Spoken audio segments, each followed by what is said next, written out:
Okay, so this is the TDAG meeting. I'd like to thank the RTPI and the ICEF for partnering with us on this event. So if you're unaware, TDAG is a charity and a network that brings together people and professions from all kinds of private and public sectors who are passionate about trees in our urban areas, and we try to create knowledge exchange. We provide evidence-based resources, and Anne will be talking later on about some of the work that we've been doing in TDAG. I'll shortly hand over to Maria, but I just wanted to run through a little bit of housekeeping. Firstly, the meeting is recorded. Secondly, questions can be put in chat. If you just put Q for question or say this is a question so that we definitely don't mix it up with a comment, that would be perfect. Myself and Sue James, who also is part of TDAG, will be manning the chat. So we'll be kind of keeping things going in the background. I wanted to mention that Sharon was due to present today, but unfortunately she is ill and has been unable to attend, but Luke has been discussing the presentation with her and will do a stellar job, I'm completely sure. Anyway, without further ado, I would like to hand over to Maria Dunn, who is our chair for the meeting today. Maria is head of development policy in the inclusive growth team at Birmingham City Council. It's a real pleasure to have Maria here today because I'm from Birmingham, so probably I'm slightly biased, but Birmingham is a beautiful green city. We have some great trees, and I think we're doing some really inspirational stuff in getting trees into planning within the city. So it is really great to have Maria here. So Maria, over to you. Thank you, Emma. Thank you. So good afternoon, everyone. I'm Maria Dunn, Head of Development Policy at Birmingham City Council. I am chairing this afternoon session. Thank you all for joining us. In terms of my background, I have been in planning policy for over 15 years now, have very much public sector background, having worked at Wyre Forest, Worcester City, across South Worcestershire authorities, and now at Birmingham City Council. I think from Birmingham's perspective, in terms of the importance of trees, we are at a position where we're taking serious action on the Route to Zero carbon reduction agenda, and as part of that work we're undertaking a Future Parks Accelerator, which is looking at the importance of green space, and obviously naturally that includes trees. We've got lots of work around greening the urban environment and increasing our canopy cover across the city, and we've got lots of aspirations around greening the city centre, which are being laid out through our future city plan. And we're currently reviewing our development plan for the city. So the Birmingham Development Plan will be updated and will strengthen our policies around carbon reduction, green space and tree presence and canopy cover within the city. So that's just a whistle-stop tour of what we're doing in Birmingham. But we've got a great lineup of speakers this afternoon. So I'd like to hand you over to Anne Gelazot, who is Green Infrastructure Consultant and Lead Researcher for TDAG, and Anne will introduce herself. Thank you. Thank you, Maria. I am going to share with you today some work we've been developing at TDAG. I'm going to share my screen.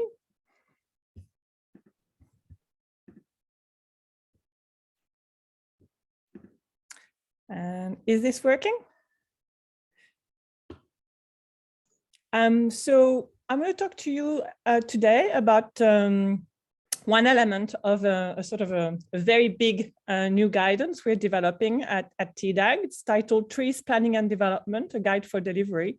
And it really focuses on one of the main levers we have to incorporate trees in the urban landscape, which is planning, both from the plan making perspective and all the process that underpins that in terms of evidence collection, through to development management and development design. That's the scope of the guide. And we have one section of this guide that's released at the moment and available on the TDAG website. There are 3 more sections to come. One dealing with the development management process, a third one dealing with the policy aspects, and the fourth one, which is the focus of my talk today, around tree and woodland strategies. Section 4 will be titled How to Develop a Tree and Woodland Strategy That Delivers. And you're getting the first sort of insight into it today. So the first thing that I'd like to share with you is sort of an overview of how this section will be structured. It looks at really the fundamentals of a tree and woodland strategy, looking at what it is, why would you do one, and other frequently asked questions. The second bit, it is refusing. I am sorry, there. The second element is the content of a tree and woodland strategy. Then it goes into the steps to developing one. And then there's various resources in terms of further reading, references, and appendices. And this is broadly going to be the structure of my talk. So what is a tree and woodland strategy? There's a fair amount of debate around how they should be called, what they should be about. This is the position we propose at TDAG. It's based upon a lot of pre-existing references, notably Trees in Towns 2 in the UK. We propose that a tree and woodland strategy provides a place-specific, collaborative, delivery-oriented, and formally adopted roadmap for enhancing urban forest sustainability. And we contend that it needs to encompass all trees found in an area, regardless of ownership. Now here, there are a few terms that are really important. The first thing is that it's a place-specific piece of work. Whilst principle of urban forestry or urban forestry good practice tend to be universal, local needs vary, local important stakeholders vary, and therefore local climate varies and local conditions vary in terms of density, and so a tree strategy needs to reflect that and need to be place specific. The second important term that I want to highlight is collaborative. Trees fall in all land uses. They are under in the multiple ownership, and their management is influenced by an even wider range of stakeholders. Think of nurseries. If there's no tree stock available, well, you can't plant what you want.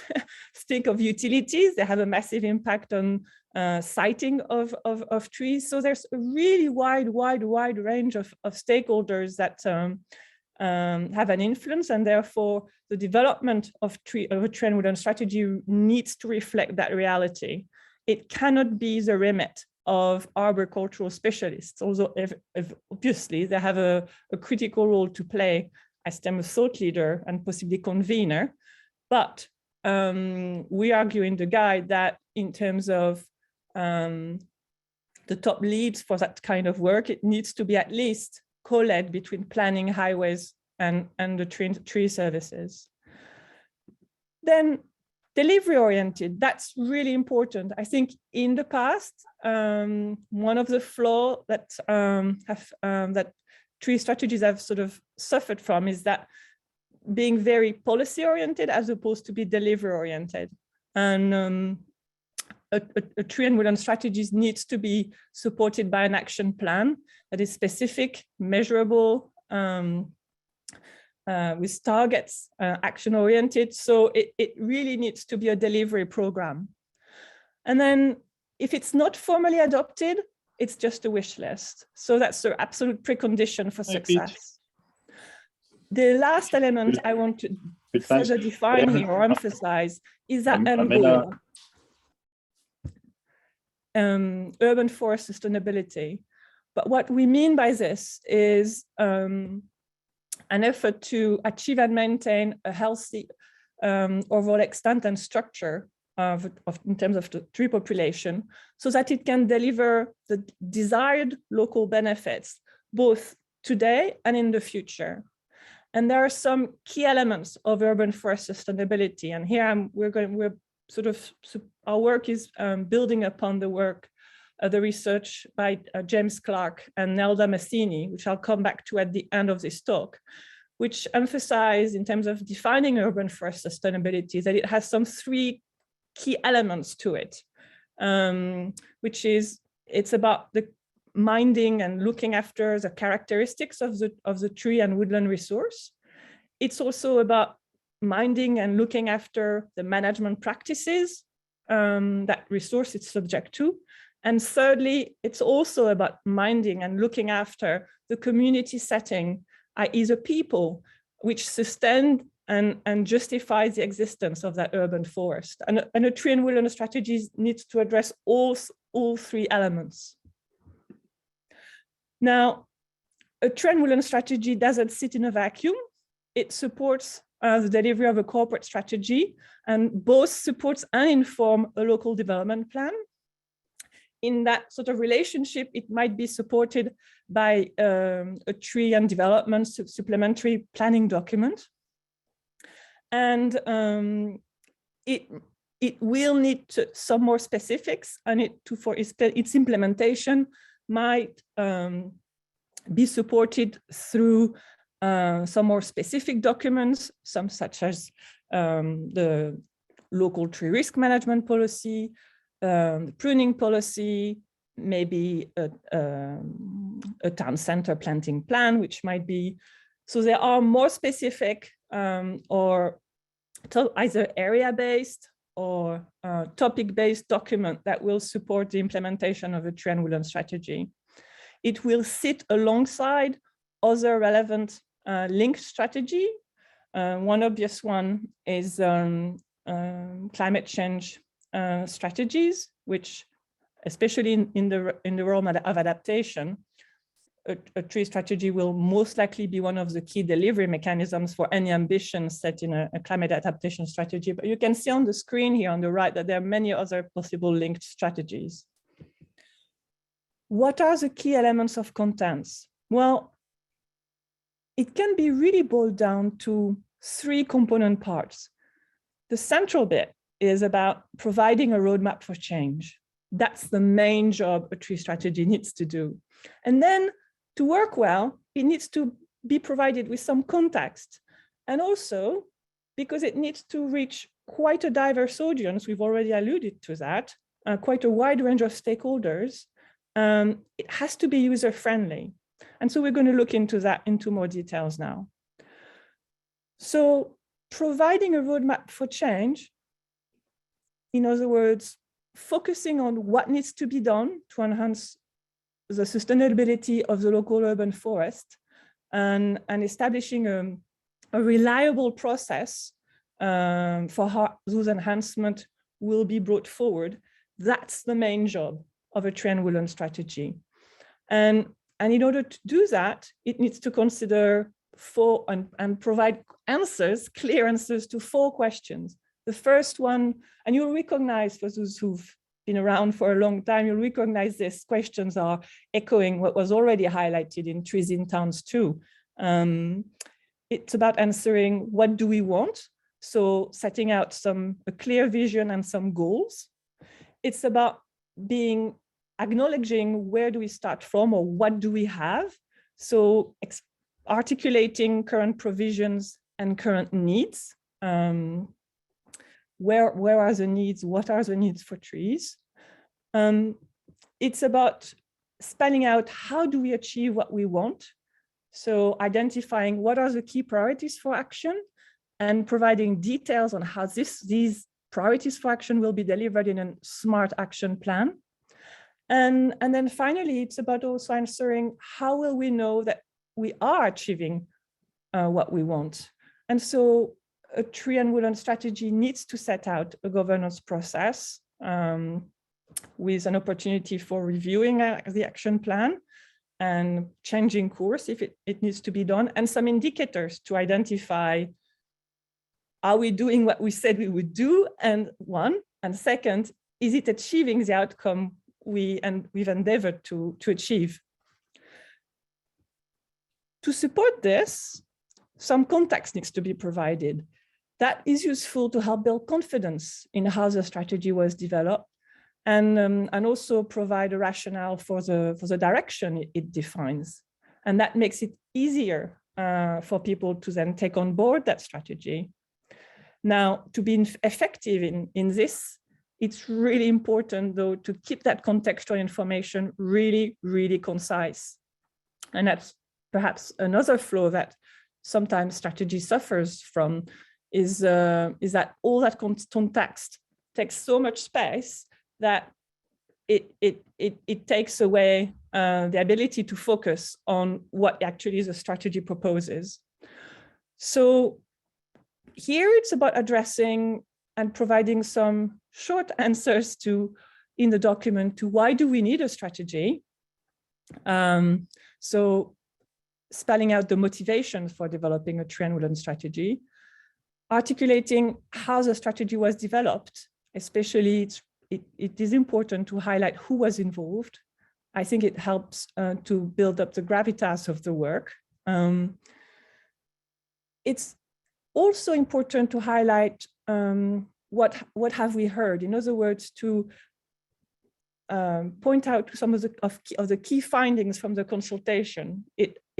There again, it brings credibility in the work and emphasize to those who've participated that they've been listened to. And articulating the risks of a do-nothing scenario can be a very potent way to justify the need for a strategy. And finally, providing some policy context. We keep emphasizing in the document that if any detailed overview of the policy context needs to be done, we strongly recommend people developing tree and woodland strategy to do that in an appendix. So those are all things to be covered concisely. And then finally, some tips about making it user-friendly. Document accessibility and ease of use really, really matter. I don't think in terms of the type of strategies a local authority produces that there are many documents or many strategies rather that are directed to such a wide range of audiences. So being able to appeal to all and to be clear to all is really important. And so tips for that, they may appear common sense, but sometimes when looking at the documents that are out there, it's obvious that it's not that easy to follow that common sense. First, it's about keeping it short, not forgetting to feature an executive summary, using a lot of visuals, photos of the local treescapes, diagrams. A lot can be communicated visually, highlighting key statements. So if there are statements of priority or policy statements, those should be very easy to be distinguished from explanatory background, and numbering all actions so that they can always be referred to easily. In the guidance in how we look at the content of a tree and woodland strategy, beyond those sort of three key components that I've just highlighted, we also cover some areas of urban forest good practice that are worth addressing. Now, how much they need to be addressed and exactly what it translates to, that's to be locally decided and will need to reflect local needs, local capacity, local priorities. But, and in the guide, we provide example actions under each of those categories, but this is just, it helps to provide an aide-memoire of the things perhaps to consider. The topics, the big areas of practice are tree protection, tree establishment. We've stayed away from the term tree planting because what matters is the establishment. But that's what we're talking about, the planting and establishment of new tree. The management, and within that we include issues such as risk management, but also data management, benefits, why the purpose that trees are serving and the practices that support the delivery of those benefits, engagement and governance, and resourcing. I'm not going to go over because there's other things I'd like to detail more. I'd like to give you some brief examples. Here, Plymouth.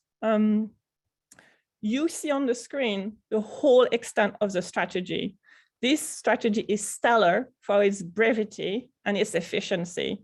It highlights why a strategy is needed here. It gives some insight into some of the consultation that was done.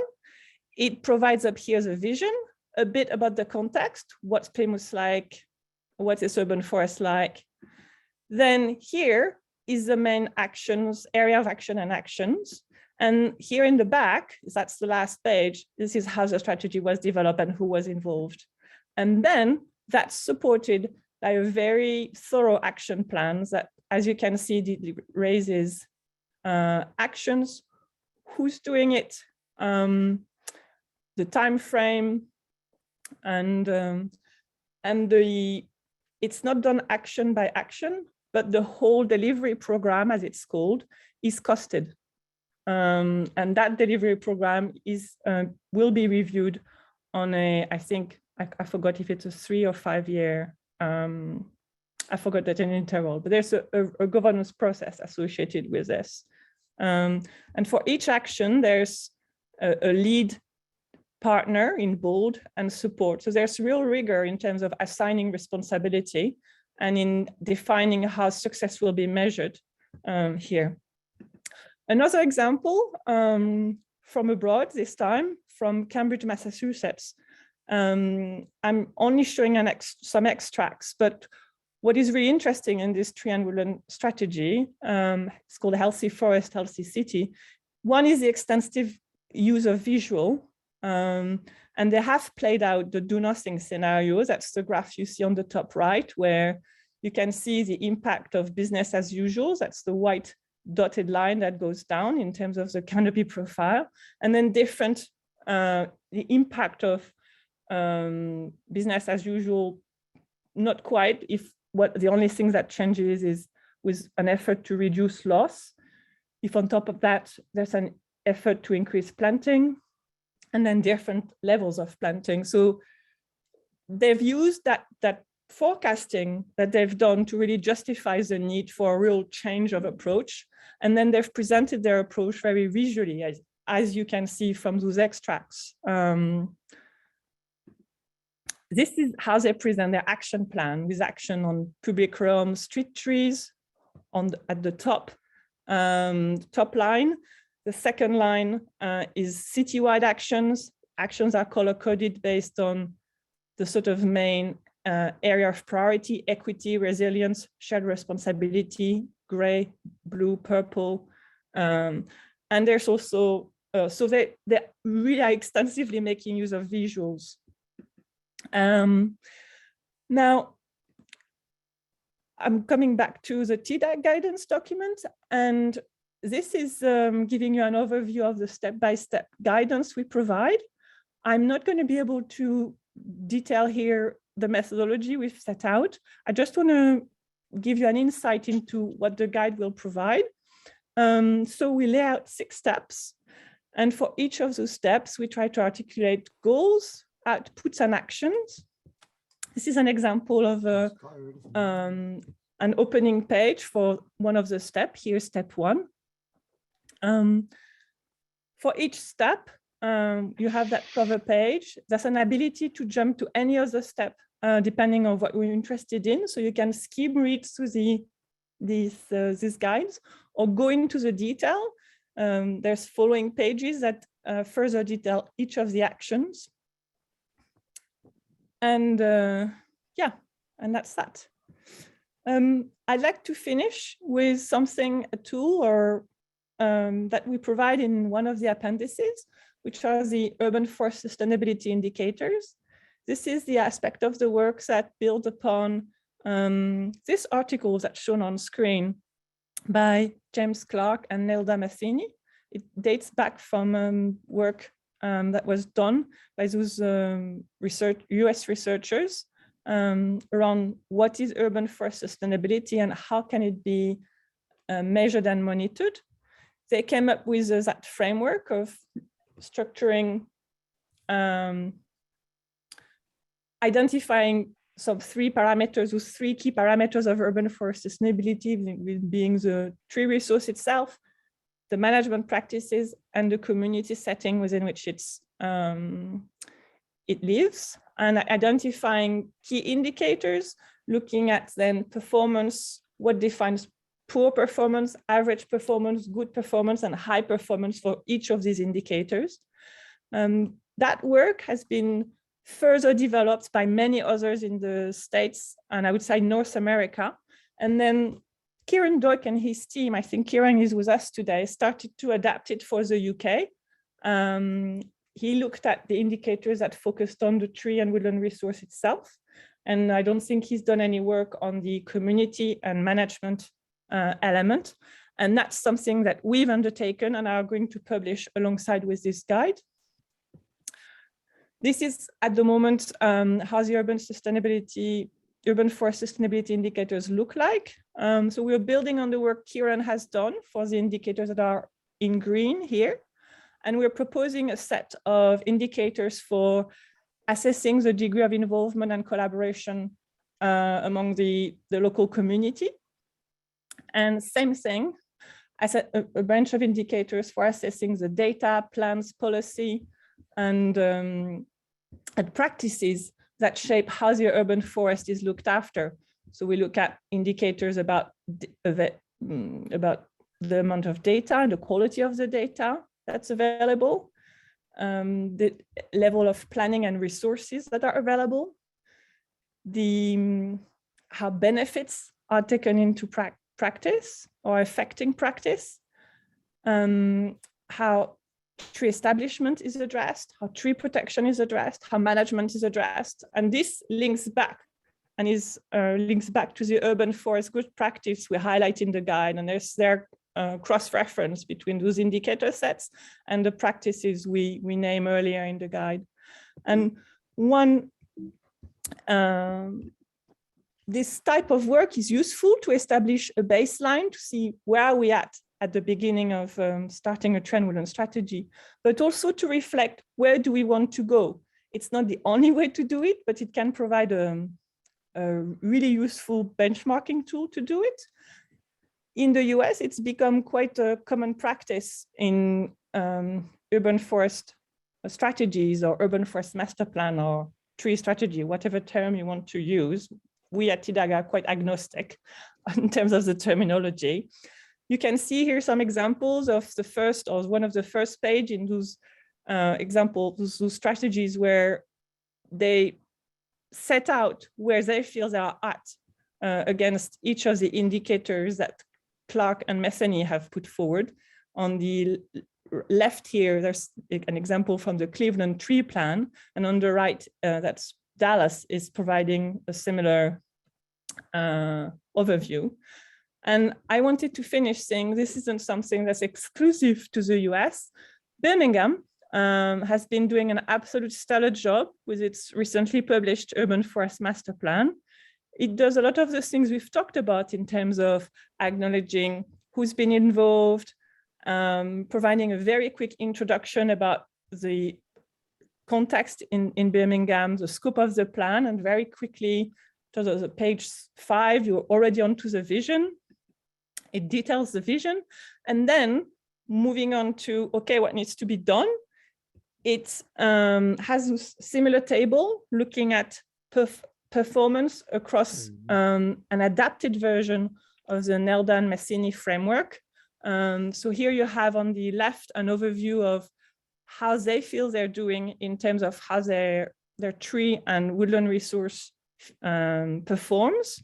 First indicators is this concept of relative tree canopy cover, and they feel they're performing poorly, and they're making it a high priority to take action on that. That's just one indicator.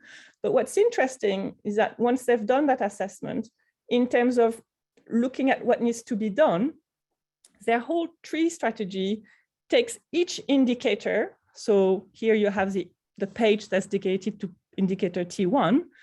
And then there's an element of background information in terms of highlighting how they're doing and what information, how is this being evidenced, and the action they feel they need to do, the different level of performances that are used in the indicator framework, and then which level they want to reach, and then how they feel they can reach the next level. So here you can see they've identified 2 actions.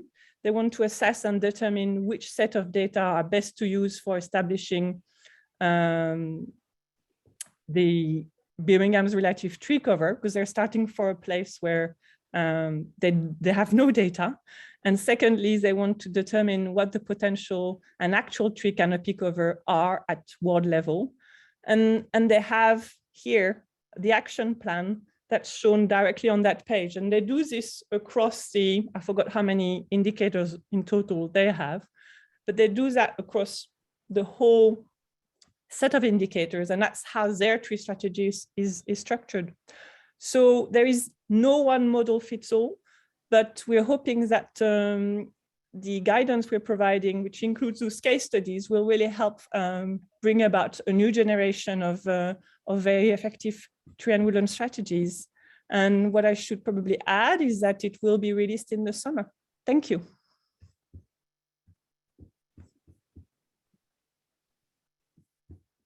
Thank you very much, Anne, for that really useful and insightful presentation. I think it's great to hear about all of the work that's been undertaken. Just before we move on, there are a few questions that have come in, which I think it's worth picking up now ahead of the next presentation. So one of the questions that we've got is around the 30-year lifespan for trees. Where did that 30-year lifespan come from? And linked to that, do we have any data on the age of trees in urban settings and the sorts of ages they reach before they either die or need to be felled? And is that context driven? I'm not sure I understand where the 30-year lifespan reference come from. Could I have more detail on that from the author of the question? Can I just jump in here? And it was one of the things somebody's raised, you know, and Ross Weddle. Ross, are you there? It was to do with tree value. And should you actually double the lifespan, but is the 30 years a kind of myth that's been established and we need to rethink it? Sorry, do you want to pick that up, Ross? You had quite a lot to say there. In that I can or can't. My understanding for about 20 years has been that this 30-year figure has been knocking around. And I've been trying to dig up the research, but it has so many holes in it, I don't think it realistically holds water. At the same time, the number of trees that don't manage to get to 5 years is horrendous to my mind. And I really do think that we ought to be looking at tree maintenance as part of the policy, and even before that as part of the funding that the policy comes with. You know, if you haven't got a commitment from the local authority, the highways authority, whatever it happens to be, to put the maintenance in, you're just pouring, well, you're planting trees to die, to my perspective. And then the other side of that is, you know, people don't really seem to understand that 30 years isn't a long time for a tree, and that, you know, most trees at about 30 years get to be quite big, but they don't get significantly bigger for the next 30 years. Yeah, I was going to say, to me, 30 years is the beginning of the time where you will start to get a return on your investment, because that's about the stage where we're talking average. It will be different between a cherry and an oak, right? It's just so, but on average, we're looking at a tree reaching maturity then, and it's only once a tree that reaches its mature phase that it delivers its full potential of benefits. So felling the tree at that point is like you finally have grown your investment that you've spent so much time and expenditure to get to that place. And then right when it's going to be able to really pay you back, you're removing it. It makes very little sense. Most trees have the ability to live 70, 100, some 150, even 200 years. London is full of trees that are over 150 years old. So I wasn't aware of this figure.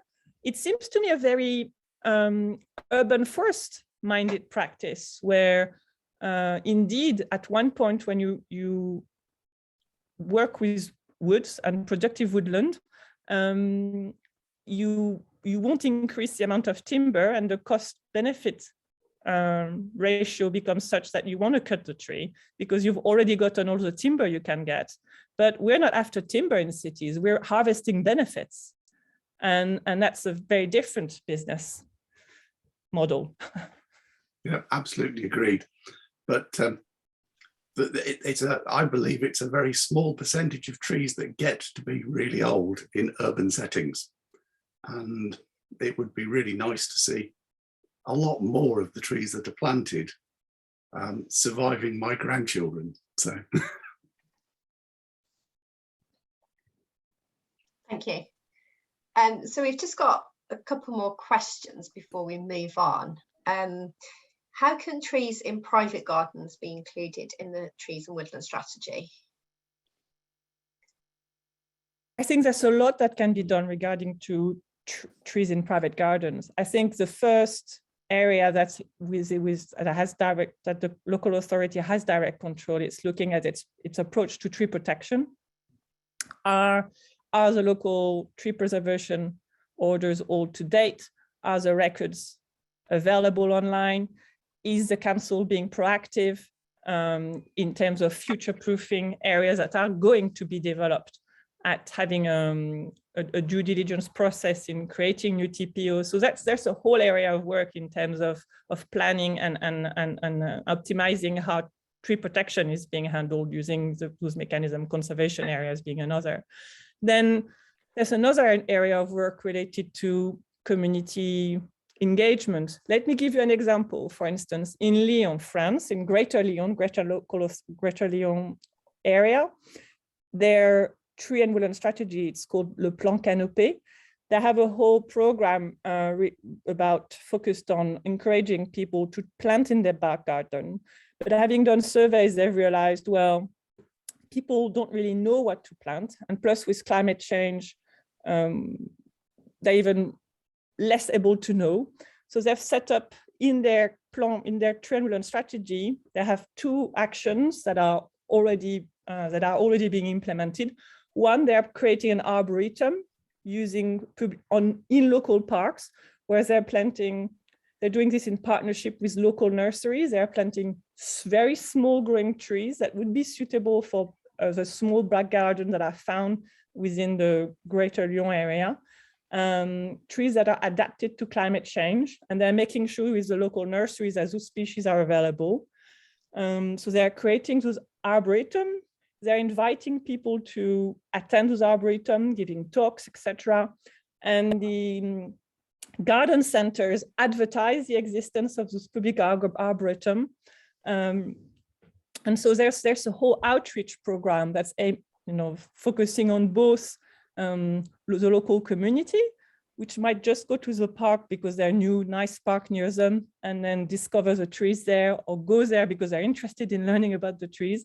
But they're also advertising it a lot to the local professionals, the garden designers, the landscape architects, even some contractors that are involved in the planning process. Not that they're recommending to put small growing trees everywhere, but for this specific issues or trees in back garden, which is a topic they're pushing, they're trying to really have an educational program around climate suitable and size adapted species to plant via this whole arboretum and wider associated outreach program. So that's just one example of a very you could say robust policy that all stem from having been thought through when Greater Lyon did its tree strategy. Thank you.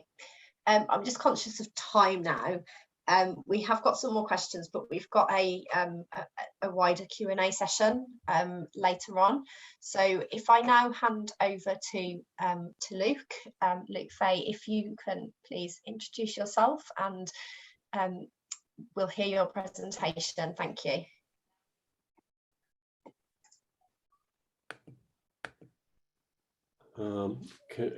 Thank you, Maria. Can everyone see the presentation? Says 4D arboricultural practice. I can, Luke, yes. Hurrah. Okay. Hi, everyone. I'm Luke Fay from Treework Environmental Practice. As Maria said at the beginning, Sharon Dunn Hollenby from Sharon Hosegood Associates was also going to be presenting with me, but she's been struck down with COVID, but you'll be happy to hear that she's getting much better. So, so I'm going to try and fill her rather more glamorous boots than mine and deliver this presentation, which is discussing a system for modeling increases in tree value and canopy growth over time and its potential applications to support decision makers to develop tree strategies and also to evaluate the impacts and opportunities of development and mitigation planting. Sharon and I have been developing this practice out of work that we've been doing independently and found it very valuable for giving a four-dimensional reflection on decisions that are made around trees. The presentation will look at the mechanics of modeling and development of these key metrics over time and presenting changes in canopy and value over time. And I'll also give some thought to what kind of research is needed and what kind of research is being done. I'll also present an example of how this tool can be applied through GIS and present a case study that demonstrates the benefits of modeling value within the context of provision of a mitigation strategy. Right, so slides aren't working. Here we go. So why would we want to model tree value over time? First of all, we need to understand the values of the services that trees provide. I expect everyone here has a pretty good handle on what those services are. And so I invite you all just to add into the chat the services that you think are particularly important that trees provide. And we'll just leave those rolling in whilst we carry on with the presentation. And there's, lots of people have published on the different values. There's plenty of information on the TDAG website and other sources as well. And so I invite you to, if you aren't familiar with the many values of trees, then do go and look them up.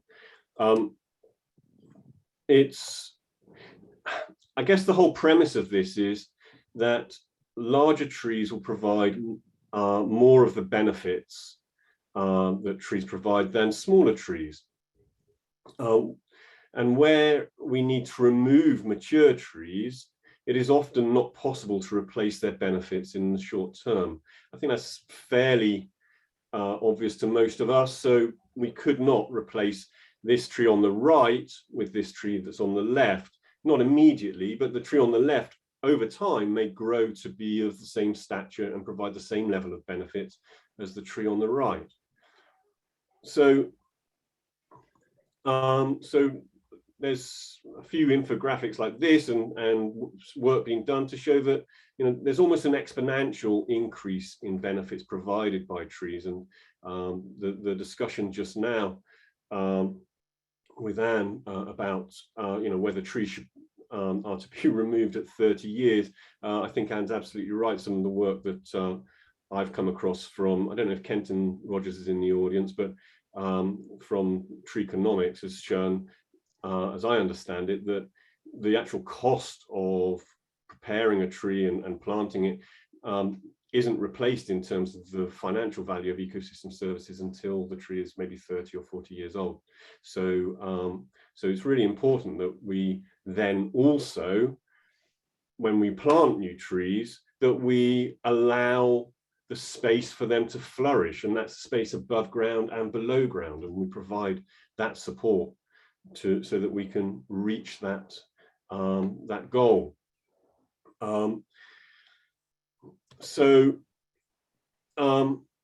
Here's a bit of context. Then imagine you have a site that looks like this with maybe over 400 trees on it, and the vision of the developer is for a housing development and new park, but to achieve that vision, you'd need to remove 70% of the trees. We cannot replace that 70% of those trees immediately. It's just not possible in that space. However, replacing and increasing the tree benefits over time, over a reasonable time frame, is very much achievable. And so the vision is on the left-hand side, but how would we get there? And we'll look at this more a bit later. So we need a system that can tell us how long it would take to deliver the value and size of trees that we require. We know that living trees grow. They add rings of wood around their stems annually. They add extension growth to their branches each year.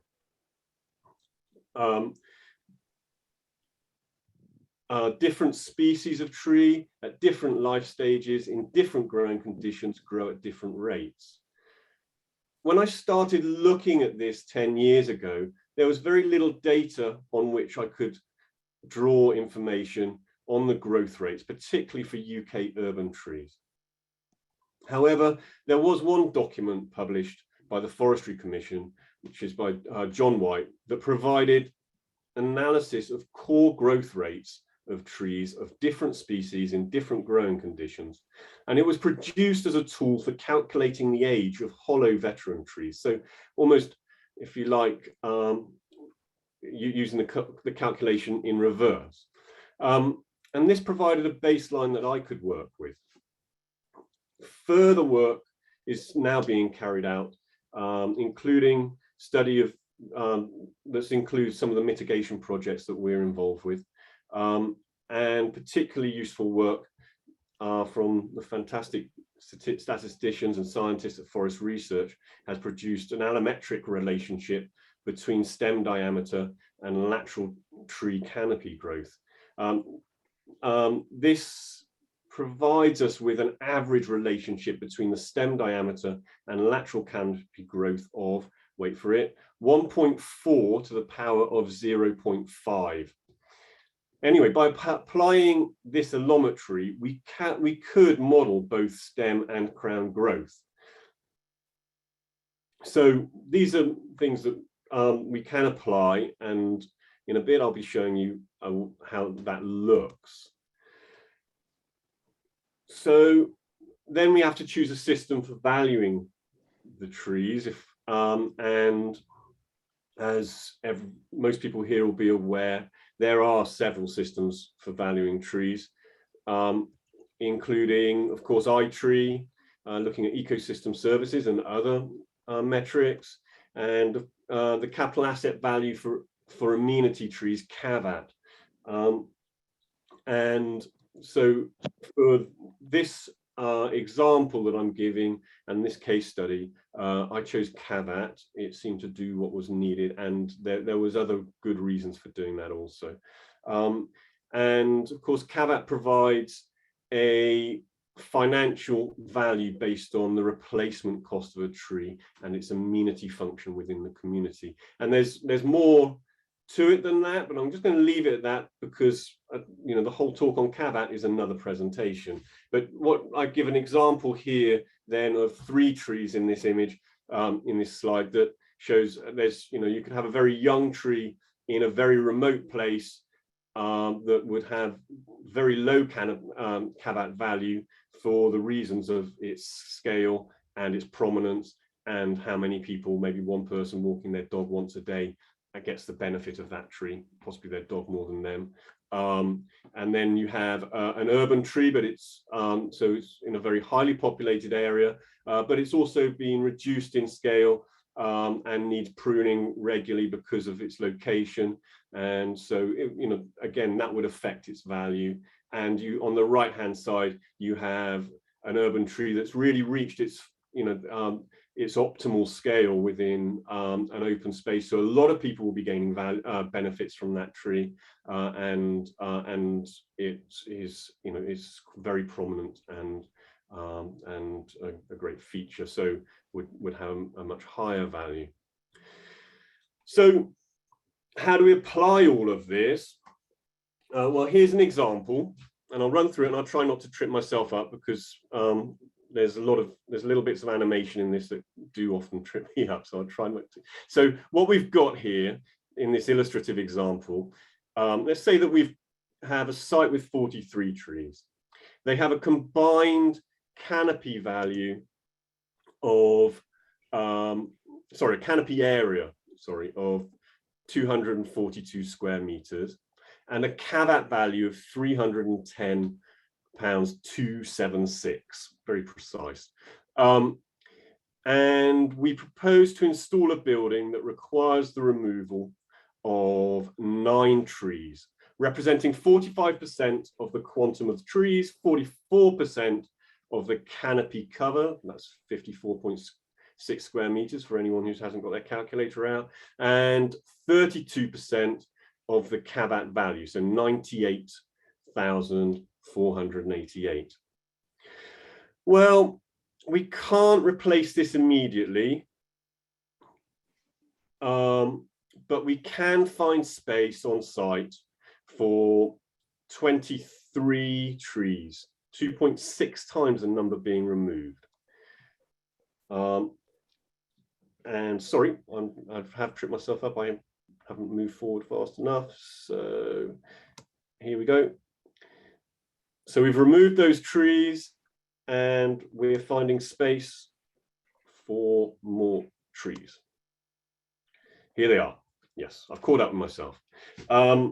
And so here we are. We're planting 23 trees. So by modeling the values that the original population of trees would have reached over time, and the values of the retained trees plus the planted trees will reach over time, we can see at which point the new tree population will fully mitigate for the loss of the 9 trees. So we're seeing the growth and we're seeing the values go up, and we've already in the canopy cover, we're coming to above what that original population would have been, and then it so that's at so that's at 20 years we come above or we reach the point at which we cross over with in terms of cavat as well, and at 30 years we are returning and we're going beyond what we would have reached. So this is using these systems for modeling growth over time, based on modeling the stem diameter, the increase in incremental growth of the stem over time. And so going back to the case study that I alluded to earlier, this was the Elephant Park regeneration scheme, and on the site of the former Haygate estate, which was being developed within a site that contained 406 mainly mature trees, which were valued by the local community and were growing among the condemned buildings. And that puts a bit of context. The local community had already valued these trees using cavat, and that was one of the big drivers for using cavat for this scheme. And the vision of the scheme was to, by 2025, have 3,000 new homes, over 50 new shops, and a new publicly accessible park, the largest park, which is now open, in fact, in central London for 70 years. However, back in 2010, the initial approach of the developer was to flatten everything and which would give them a blank canvas to build on, which seemed reasonable at the time. But the campaigners for the Haygate Forest, as they called it, they did the caveat value, and that really shocked the developers. And they brought in, some of you may know him, Chris Baines, as their environmental advisor, and he brought us in to help them with the project. The first task was to find a way that was acceptable to compensate for the proposed removal. And what had happened at that point was the developer had decided, okay, well, we will fit our buildings in amongst the trees as much as possible. But they still had to remove 70% of the trees, 283 trees overall. So, and as I've said earlier, it wasn't practicable to immediately replace the value and the impact of the removed mature trees. So we needed to come up with a workable model that demonstrated the replacement of the value by the time the construction would be completed in end of 2025. And so we apply, by modeling growth over time, we were able to demonstrate that we could replace we could actually exceed the value by 5% within that time frame. But we could only do that by planting a lot more trees. So in fact, as a result, we've planted over 900 trees in the streets, parks, and housing estates of Southwark. And so far, my understanding from looking at the information I've been able to get online is that actually this has now increased Southwark's total number of trees by 1% and the council's tree resource by 1.6%.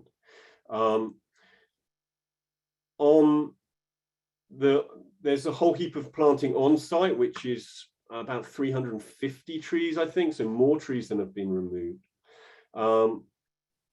And the value will of all of those, of all the retained and planted trees, will reach over by project completion around about just over £22 million. That's in caveat terms. iTree terms, Treeconomics did some calculations for us, and the calculations show that the trees associated with the scheme will be contributing £12,600 per year to ecosystem services. So, and you can see from these slides, we've got streets where there were no trees that now have trees. There was a really high standard of design and delivery was associated with this. And a lot of work went into making sure that these trees would be successful and sustainable. Lovely quote here from Oliver Stutter in response to this. And I'd say, you know, I've been thinking about, you know, what benefits of this approach was to all the parties. And I could say the community have had over 900 trees planted in local streets, open spaces, over 380 trees proposed for planting within the development. And actually, one thing to bear in mind is the development, the estate where those trees originally were was not very open. It was not very inviting. Not so many people got benefit from those, but the trees that have been planted are in very open and inviting spaces and throughout the borough. The local authority have benefited from tree planting on their land, benefiting by having tangible financially based agreement against which any future tree removals can be mitigated transparently. That was throughout the project. Any tree removals on site had to be compensated for with sufficient trees to still meet this goal of caveat plus 5%.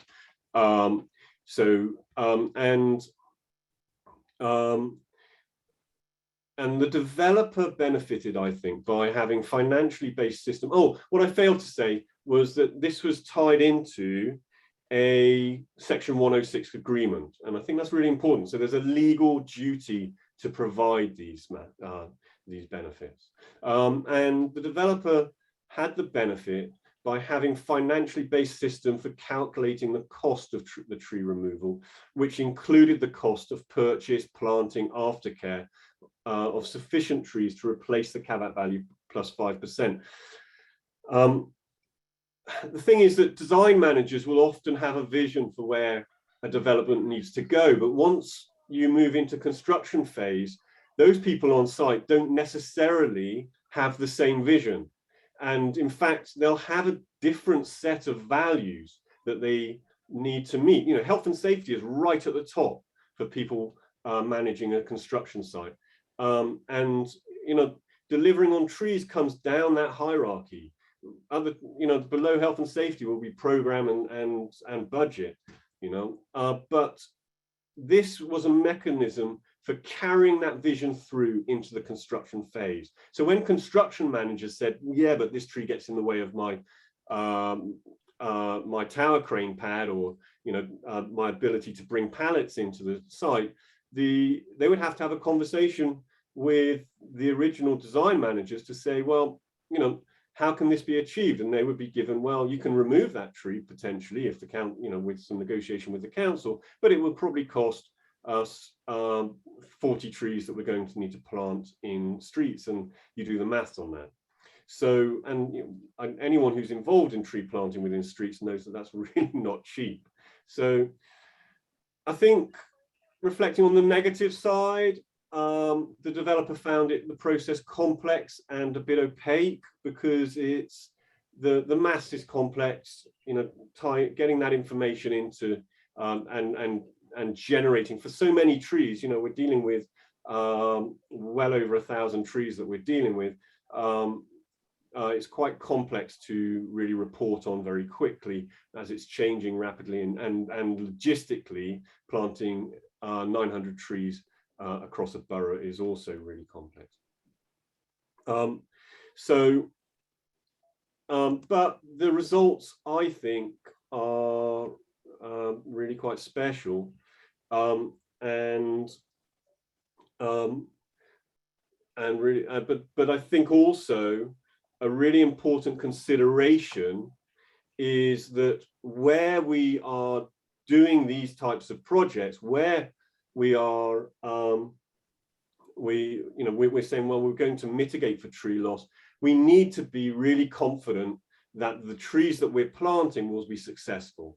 And I think a system like this helps to, if there can be some, in policy, it can be strengthened that people who are planting trees in mitigation need to have responsibility for them to become established. As Anne was saying earlier, the establishment is really the important thing. And so there needs to be much stronger policy and guidance on ensuring that those people who are planting trees, if we're going to model this over time, we need to get to that stage. Those trees need to get to that stage where they are returning that value. Otherwise, the whole thing falls apart. So, and also it should be a good tool for making the case for retaining good quality trees, because good quality large trees are already providing those values. And so we should be able to use it for that type of leverage as well. And we should also be looking at, it makes the case stronger for planting large species and providing sufficient space for them to thrive. But I'll come back to the research. I'm not quite sure how much time I've got left, but and just to say, you know, there is some research going on, but we need more, and it'd be very interesting to hear from people what kind of research they think would be useful, and what research they or research they are doing. So anything like that that goes into the chat would be really helpful. I know Forest Research are doing a lot of different stuff. So they're doing a leaf area index study, which is due to be carried out in Milton Keynes. They're doing monitoring of establishment and growth rates of lesser used species. I think some of the species from the elephant park planting is being used for that, and this is for young trees in tree pits adjacent to roads. And there's some work also from UWE and Forest Research looking at the performance of different engineered tree pit solutions. So yeah, and anyone who wants to contribute to any of that, these research strands should really yeah, get in touch with Forest Research as well. And yeah, I don't know, I've probably missed out some, but I do think we need more. We need to look more at growth rates of different tree species in different growing conditions of different ages, so that we have a much more I've lost the word, but a much more reliable set of data on which to base our understanding. And one study that we're involved in tree work now is the Big Tree Data Project with Open University, and many people in this audience will have also provided or are going to provide data. And for anyone who hasn't provided data yet, for that deadline for the data is 10th of June, so just a day or two away. And what we're doing there is we're providing measured data. So data that we've collected in BS 5837 surveys, and we're looking at the relationship between species, stem diameter, and crown spread. And you can see an example here for different oaks. And so what I really want to get from this is some outliers and maximums and minimums, and also averages that we could then start to build into models for growth and apply these to the type of work that I've just demonstrated. So yeah, I think the more accuracy is the wrong word, but the more confidence that we can have in the models, the stronger they are, and the more widely used they will be. So yeah, deadline 10th of June. So lastly then, some questions. How could this system be improved? What problems could this system solve? Maybe also, what unforeseen problems might it create? What opportunities could this system provide? I'll leave it there. I think I've covered everything I can. Thank you. Thank you, Luke. Thank you. That was a very interesting presentation. It's certainly given us a lot to think about. We've got a couple of questions which are specifically relating to your presentation before we move on to a more general kind of discussion. So in the example that you gave from the Haygate estate, did the community drive the change of heart for developers? Did the community drive the change of heart? Yeah. Yes. You know, they got involved, and they yes, I think they did. I think also the developer wasn't aware of the issues in that sense. It was, you know, and so they if you like, it was a change of heart, but it was also an awakening, if you like. Yeah. Okay, I guess following on from that, do you think then that there are lessons to be learned there in terms of how we kind of make sure that developers are switched on to those issues earlier in the process?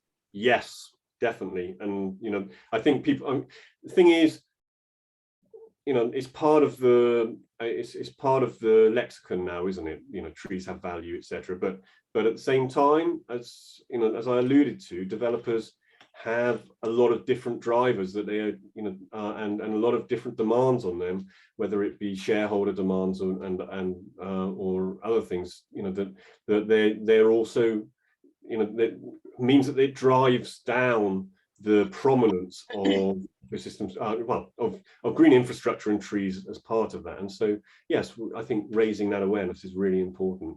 Whether it's through policy or through events like this or through the work that TDAG does, I guess all of those. Thank you. And then, do we need to improve guidance on trees on construction sites? Yes. I mean, there's work. I mean, TDAG's done some great work on these. There's also the British Standard Committee is restarting, and we'll be re-looking at BS 5837. When I go and give CPDs on trees in the context of design, planning, construction, I start off with the British Standard. The main information from the British Standard is that you can measure a stem and times the stem diameter by 12 to get a root protection area, which is fine, but a child can do it. In fact, I produced a maths lesson, which is already used in schools, based on exactly that. And so, tree roots and tree rooting are more complex than that, and maybe we need to, I don't know, because if you if you make the message more complex, does that dilute the message? I'm not sure, but it does need thinking about. Thank you. I think we've got some more general questions, which I think it'd be good to hear from both Luke and Anne on. But do keep posting questions in the chat box if there's anything that people would like to discuss in particular. We've got around 45 minutes now for a more general discussion. So we'll start with how do trees contribute to decreasing the urban heat island? I'll take that one. I think the cooling effect trees is twofold. The one that's often talked about is the shade, and that's true. Trees, make shade, but you'll notice that if you experiment this summer, it's a little game. If you go under the shade of a building, or if you go under the shade of a tree, you'll probably feel cooler under the tree than under the building, because the tree also releases a massive amount of water in the air.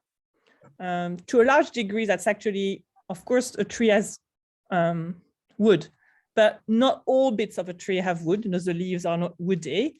And so that's how a tree stand up and how most vegetation stand up. Like the tree is a massive evaporation chimney. And that's its main sort of job or way of being alive. And so that massive, it's like, that's fundamentally how an air conditioning system works, releasing vapor and then providing, it cools the air that's immediately around the leaves. And so the more trees are supported in their evaporative power, the more they're able to cool a city. So that has some design implication. If trees in urban areas, if you can plant as many trees, and then maybe they'll provide some shade. But if they have no access to water, at one point, if they hit drought, one of the way a tree manages to survive, they close the stomata, the little openings they have on their pores that they have on their leaves, just like we have on our skin for perspiration, to try to keep the water they have as they're suffering from drought. And once a tree hits that point, it cools much less. So you have places, like I'm going to go back to Lyon. I have to say Lyon in France is probably they're really, really doing fantastic work. They're using the trees to create city center size, that's how they call it, city center size air conditioning system for their CBD. They have a very sort of high towers area. And they're using trees to do that. And they do that by achieving a certain percentage canopy cover. I think they're aiming for at least 30% of the public realm being cooled.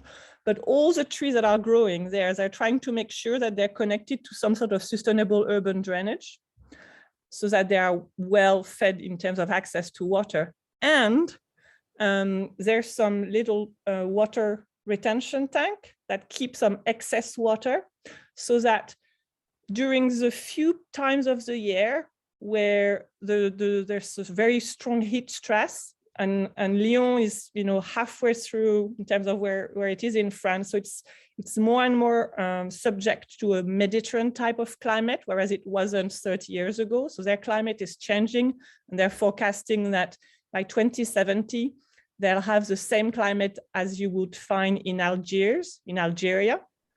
So in order for the trees to maintain their cooling performance, then they irrigate the tree using the water that they're collecting in their rainwater collection tank.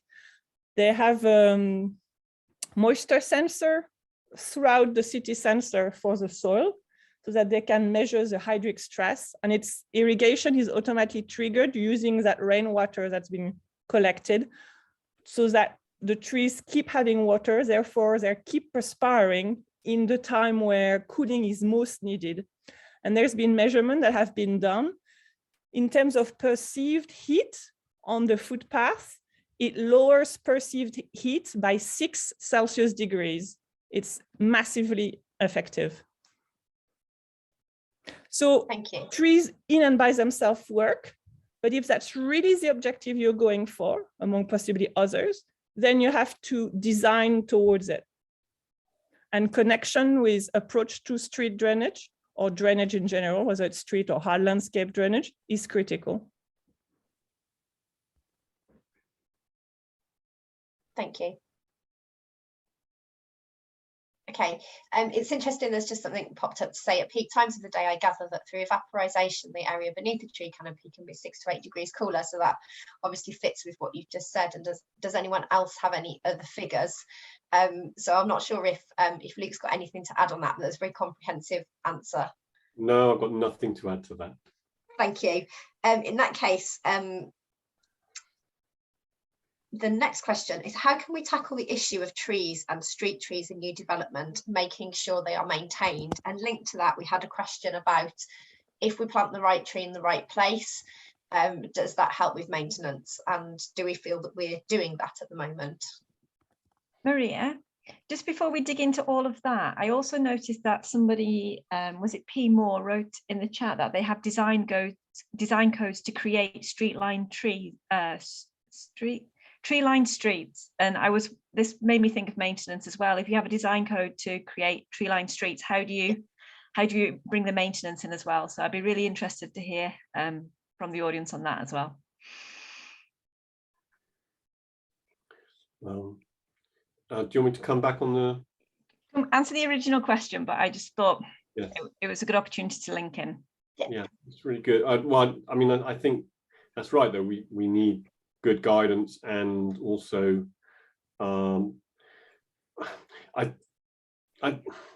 think that there needs to be I'm hesitant to say that some enforcement, but I think that then the success of a scheme needs to be tied to the success of its trees to some extent. And so there needs to be a mechanism by which the establishment of those trees is part of that success, and that we know it takes time.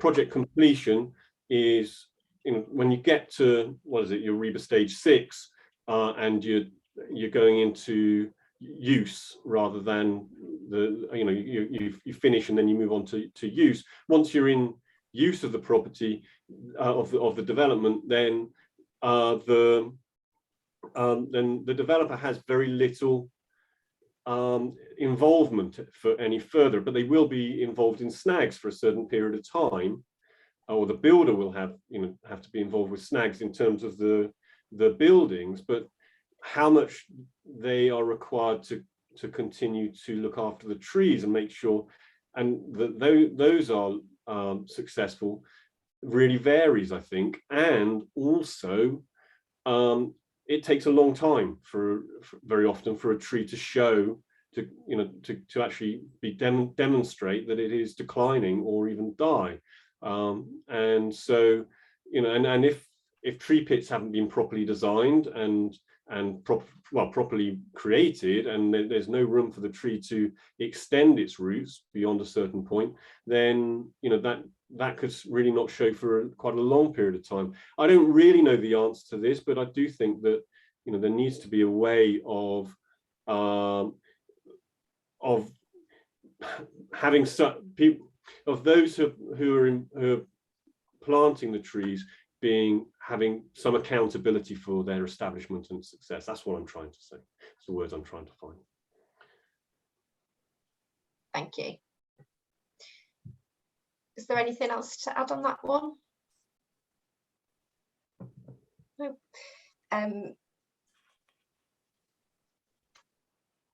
Sorry, I'm just looking through my notes to see which questions we haven't covered. Oh, in terms of, I would add, I mean, it's part of the planning process to require a management solution for the trees that are being proposed, right? So there's not gazillion many routes. It's either adoption, and then it's the local authorities standard in terms of what do they take for adoption, in terms of the level of maybe formative pruning that has already been done by the developer, the level of, so for instance, watering infrastructure. We all know new street trees need to be watered.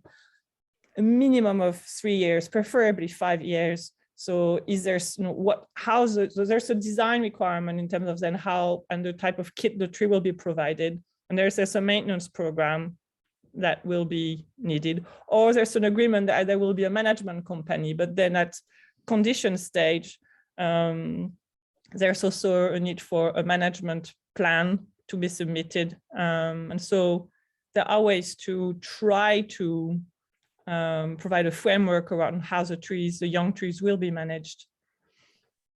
Can I just jump in quickly? I see Daisy's got her hand up before she says something. The issue of tree maintenance always comes up as a huge barrier to even undertaking tree planting. And I actually wonder, having talked to various people, if you actually do all the rights, and Max on the call, he can tell us the right things, the right reason, the right place, the right way, and all those things. In theory, the maintenance, once the tree is established and you've given it that chance, you've done post-planting pruning, you've watered it to get through its early life. As I understand it from several tree officers, the actual maintenance cost should be no more than the annual inspection to check that it's obviously safe. So is there a myth about tree maintenance that we actually all need to blow out of the water now and stop it being a barrier? So I think Daisy wants to come in there. Yeah. Daisy, you're muted. Oh. Hello, everyone. I just wonder whether there's not a whole new industry to kind of come out around establishment, the same way that we have arboricultural contractors who take care of the pruning of trees, and whether or not there are actually the opportunity for a man-in-band type companies to be responsible on behalf of councils to go around doing watering. Because even a well-resourced council like Cambridge, I've been there lifting the gator bags in the middle of the summer and they're all empty, and that's an engaged population who have money, and they, that's that. So I'm wondering if there's not actually a whole nother industry to kind of come up around here that helps trees get from year 1 to 5 or 1 to 7, because we see this across planting sites, whatever they look like, whether they're in cities or out on the sides of highways or whatever it is. That was actually not my question, but rather a comment that came up as the thing was developing on, and I'd love it if anybody wants to comment back on it, but I'll just ask my question now anyway. I haven't quite worded it as well as I'd like to have, but I'm wondering how arboricultural consultants, I work for one, I'm not one myself, but I wonder how the industry as a whole is feeding back into the development of the biodiversity net gain calculator, which uses DEFRA's biodiversity 3.0 metric, which was developed by a bunch of grassland specialists. And I feel like it's just this huge blind spot. No one's talking about it. And I feel like we're all gonna really regret it. And the trees are gonna hate us. And my generation is gonna hate older people for not doing it. Said it. Can I answer this one? Because it's one of my things. Thanks. I mean, certainly we fed back into the latest consultation, and we worked with the ICF to feedback as well. So, you know, hopefully that carried some weight. I've also tried to engage with some of the people involved in developing BNG. I'm a bit shocked by how it treats trees, or has done. I don't know how the new, you know, what changes will come through as a result of the latest consultation, but the idea to equating canopy calculation with with 12 times the stem diameter, which was designed for root protection areas, is nuts. And I don't know. I'm sorry. And confusing girth and diameter at breast height. Oh, yeah. I mean, just there's so many. Just Yeah. that one, there's plain mistakes. Yeah. And then yes, the figures are so embarrassing. Yes, I think. I mean, there'll be several people in the audience who've also fed back, I'm sure. I'm pretty sure Pete Wharton and his team were feeding back when we were as well. So so yeah, I hope many have. I don't know how, if this is, you know, I have been told that they're reviewing it. I think they've had so much pushback on this one. I also think that. I had a little bit of a look into it earlier again this week, and I did read that it seems to have gotten stuck in a little bit of a bottleneck because so many people have said what the hell's going on from an environmental criticism point of view, whether it's water protected species or trees. Everybody seemed to have something bad to say about it. At first, not sorry to those who have worked so hard on trying to get this right. It's always going to be like that with something like that, isn't it?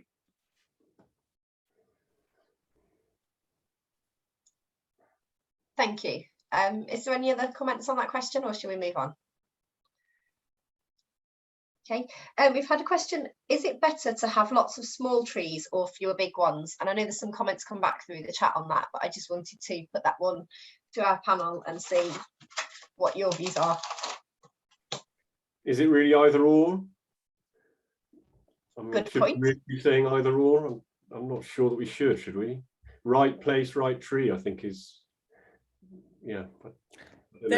There is a motto of aim for the largest tree that the site can accommodate, but there is so many, you know, space and dimension. There's time too. You might put a fast growing tree to provide amenity in the first stance and surrounded by slower growing trees that will provide canopy in the longer term.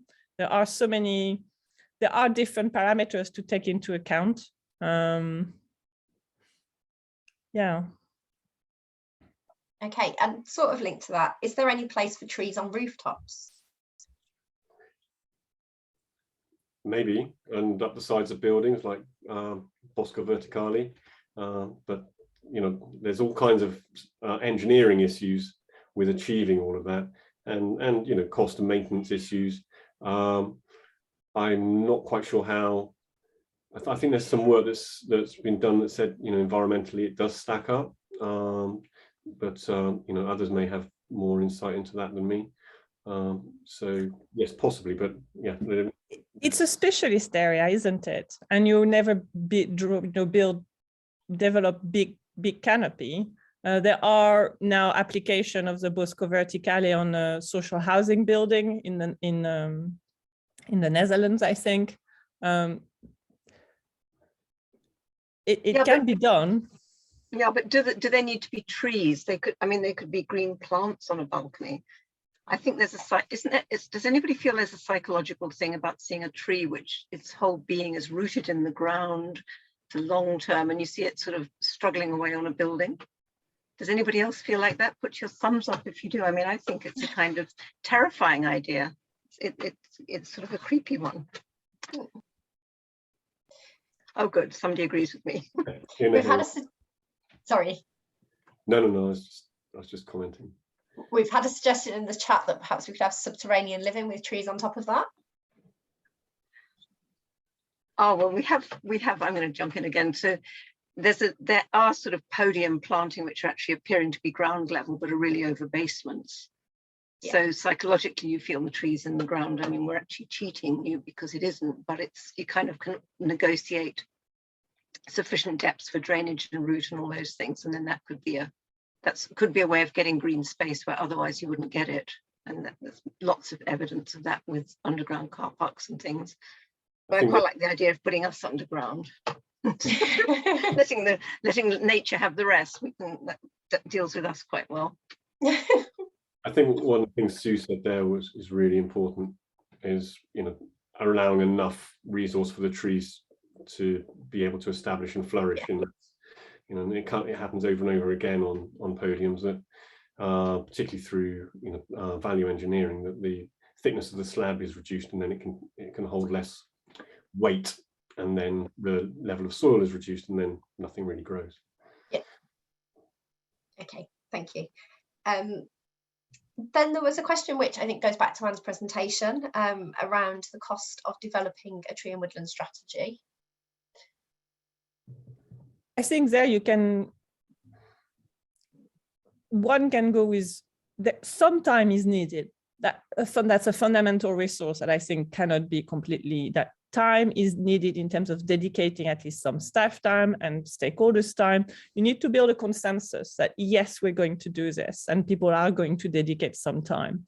And as far as funding is needed, a good tree and woodland strategy can be developed in-house.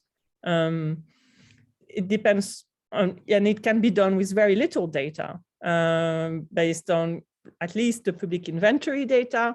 Most councils have access to you know, some sort of information in terms of that. It's very cheap to do tree canopy cover calculation. You know, an tree, the basic tree canopy work, even the council can do it.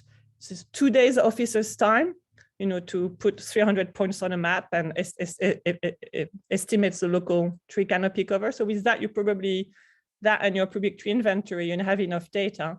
So it can be done with no significant budget. Now I know, you know, you can kind of have more singing and dancing document with more thorough data collection, more publicity around it, etc. But I really think that what we're advocating at TDAG is an iterative process. It's a commitment to bringing stakeholders together from outside the arboricultural realm, really important, planners, highway officers, housing, possibly, you know, climate, health, partners, local nurseries, local community organizations, and think about where do we want our tree resource to go, and what can we do today, and maybe in 5 years and in 10 years, what can we do to change things, and committing to those actions, and having a governance process so that later on it can be updated, improved. So it's more of a commitment to dedicating the time to necessarily a budget resource. The resources are already there. Councils have highway departments, councils have planning department, which are massive levers in terms of impacting a local tree population. Councils have their own housing land on which they have trees. So the capacity to design projects, to set policies about inclusion or not of trees and the quality of that inclusion, all of that can be acted upon and doesn't cost necessarily money to do so.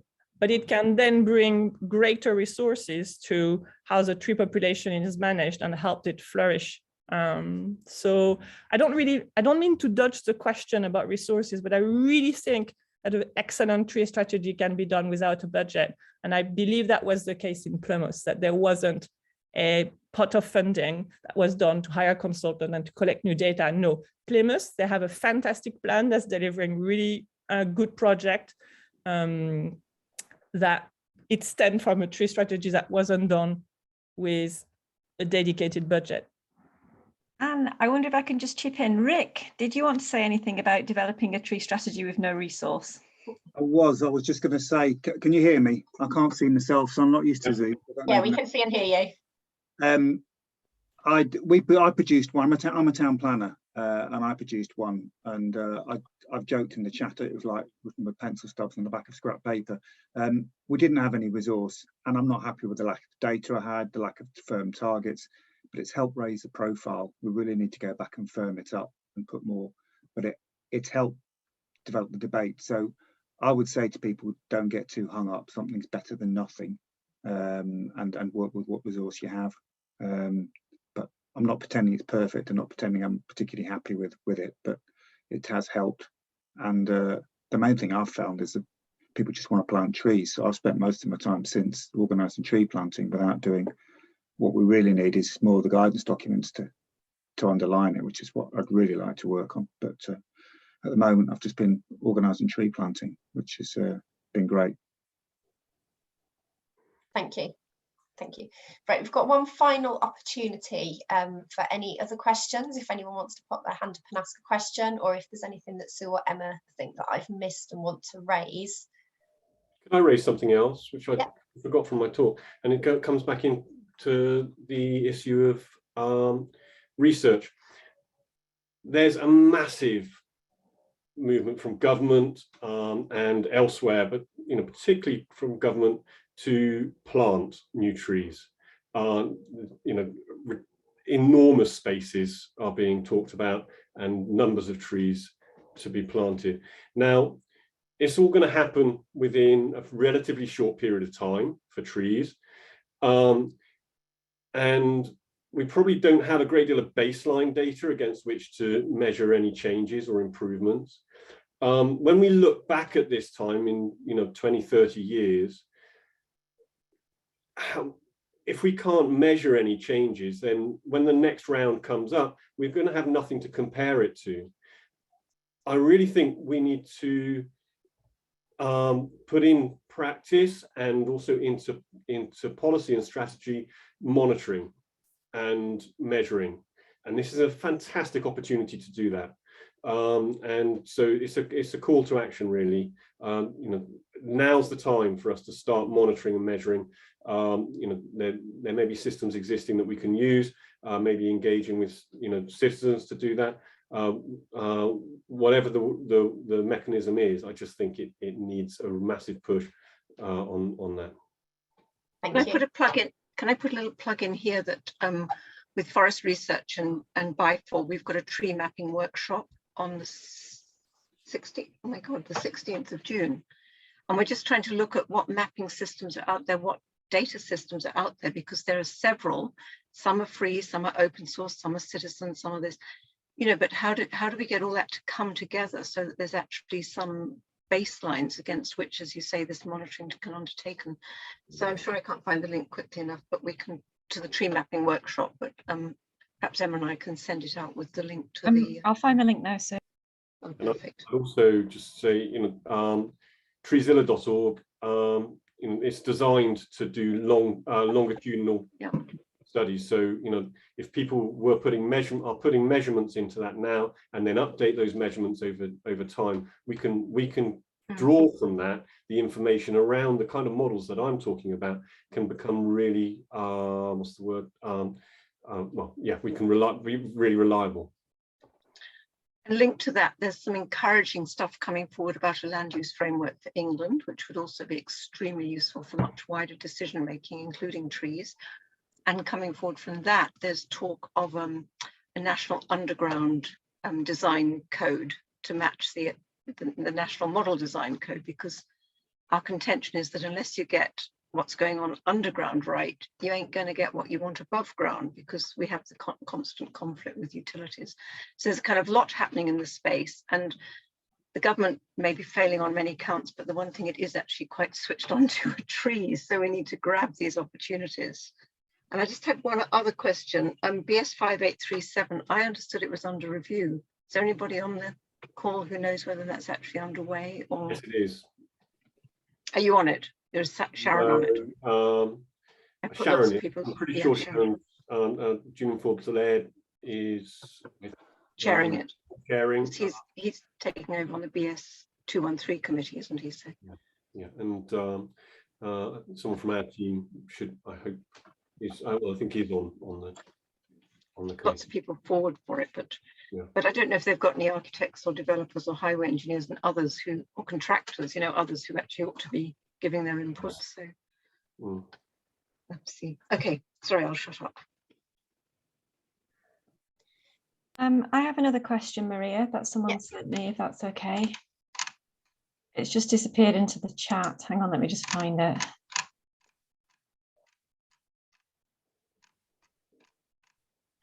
So what tree information and tree measurements form a climate change adaptation strategy And what would you like the mechanism to do? I don't know who wants to answer that question, but I had put some privately in the chat. I just didn't, I put it to what I put forward to the person who, I'm sorry about that, I now forgot. But I mean, there's direct link between terms of tree measurements. There's the concept of tree canopy cover, which can be a very good proxy to address urban heat islands and to look at areas that are currently suffering from urban heat island, to make sure that the tree planting will deliver a given canopy cover within a given amount of time. So that's something to measure. In terms of the pubic tree stock, there's the percentage of connection or design of trees that are designed, planted as part of a sustainable urban drainage to be connected to stormwater runoff to help alleviate surface water flooding. So that's another measurements and performance metrics to build and work towards. Going back to Lyon, sorry, but they have this zero tuyau, no pipe policy. All new tree planting for the past 5 years is, and all new street design or street redesign is, the streets are being disconnected from the combined sewer networks, and the trees have the job to manage the stormwater runoff. So that's an example in terms of what is being done, and then a metric that they're using to monitor their street network. And then another metric looking at a different angle is species suitability. Which percentage of your local species, looking at this time, the resilience of your tree populations to the changing climate, which percentage of the local population is suitable given the climate projection at the horizon 2050 and or even 2070. Those are things to, could be part of the data and the type of metrics. I'm not sure that answers the question, but that's what I had put forward. Thank you. So just to double check, I think we're almost ready to wrap up, unless there are any final questions from anyone or any final comments from Emma or Sue. No, in which case, thank you very much to our speakers this afternoon, Luke and Anne. Really insightful and useful presentations. I think it's been a really useful discussion. So thank you all for attending. I hope you found that useful. And I understand there'll be a recording and presentation circulated after the event. Thank you. And thank you, Maria, for chairing. It's been really good to have somebody in a planning hot seat actually sort of supporting this. Thank you to all. Yes, thank you all.